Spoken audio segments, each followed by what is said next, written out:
Sir Nigel is a historical novel set during the early phase of the Hundred Years' War, spanning the years 1350 to 1356, by the British author Sir Arthur Conan Doyle. Written in 1906, it is a prequel to Doyle's earlier novel The White Company, and describes the early life of that book's hero Nigel Loring, a knight in the service of King Edward III in the first phase of the Hundred Years' War. The character is loosely based on the historical knight Neil Loring. Plot: the tale, at its outset, traces the fortunes of the family of Loring of the Manor of Tilford in Surrey, many of whose scions had been prominent in the service of the Norman and Angevin kings of England, against the backdrop of the Black Death. The tale starts with the problems the family and its last scion, Nigel Loring, face at the hands of the monks of Waverley Abbey, up to the coming of Sir John Chandos.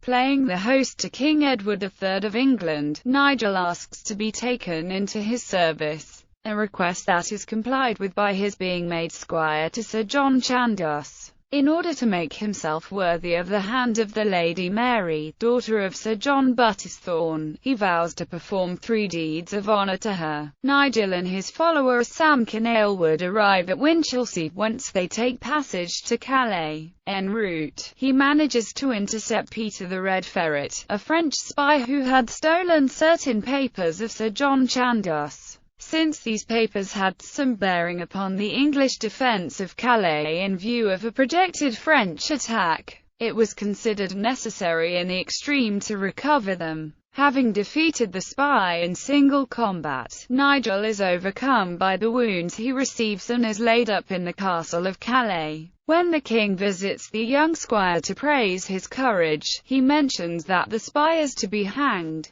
This outrages Nigel, who had promised the Red Ferret quarter, and he crosses purposes with the king. Although the king is enraged by the squire's impertinence, at the intercession of Sir John Chandos, he yields. Nigel Loring then proceeds to set the Red Ferret free after having taken from him his word not to violate the truce and a visit to the Lady Mary, to fulfill his promise to her. Shortly thereafter, Nigel is sent on an expedition to Brittany under the command of Sir Robert Knowles. In the course of their journey, they encounter a Spanish battle fleet in the Straits of Dover, and in conjunction with the English fleet from Winchelsea, inflict a severe defeat upon the Spaniards. The tale is a rendition of the Battle of Les Espagnols-sur-Mer, as chronicled by Froissart, with a fictional storyline weaved in skillfully with the history. Nigel Loring carries himself well, but achieves nothing of note besides boarding a Spanish carrack to assist Prince Edward, the Black Prince, under the directions of Sir Robert, when the prince and his men were outnumbered by Spaniards. As the army marches into Brittany, a Frenchman is observed tracking the English column. Nigel is entrusted by Sir Robert Knowles with the task of capturing the Frenchman, a task he executes admirably. But when in the act of conducting him to the English camp, they find that the English army had been attacked and some of its longbowmen, among them Samkin Aylward, captured by the robber Baron of La Brohiniere, nicknamed the Butcher, for his practice of executing captives who refused to join his lev-equutees.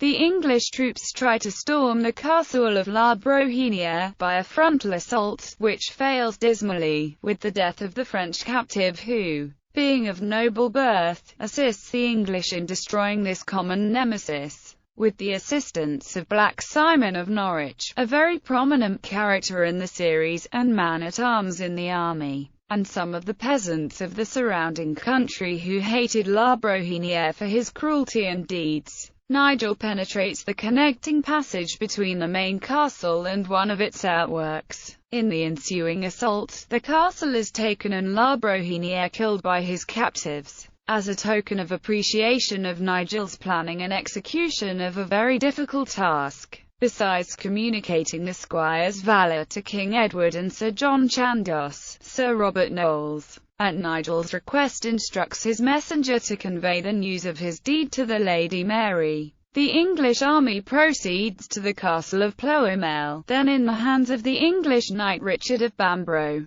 to advance the English arms in Brittany against the French at Josselin. But news of a truce between England and France precedes their arrival and serves to dampen their spirit until a visit by the French seneschal Robert of Beaumanoir, master of Josselin. The French lord proposes a passage of arms, and since a reason would be necessary to justify such a violation of the truce to the two kings of England and France, he proceeds to pick a mock quarrel with Nigel Loring. Beaumanoir observes that, "We have none of the highest of Brittany, neither a Blois, nor a Leon, nor a Rowan, nor a Conan, fights in our ranks this day." Conan was in fact the personal name of several dukes of Brittany. In the jousts that thus ensue, the English arms are initially routed with Bambro, killed, and Nigel felled, severely wounded.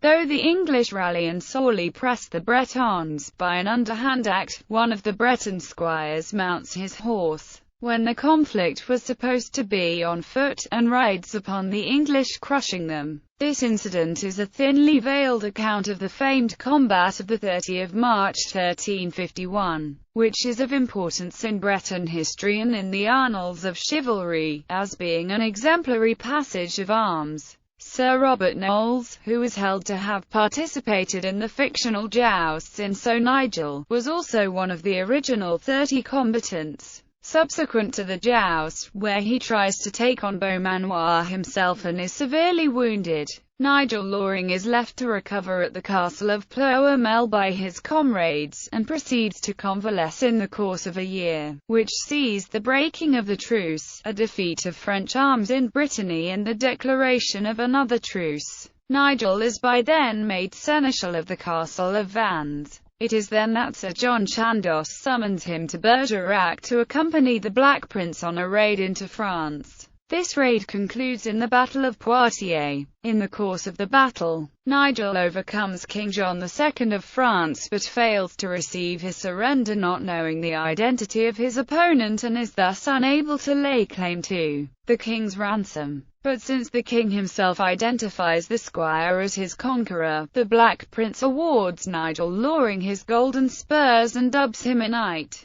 Sir Nigel then returns to England, where he weds the Lady Mary. The book concludes with a summary of Sir Nigel's life and the future, which had already been documented in the White Company.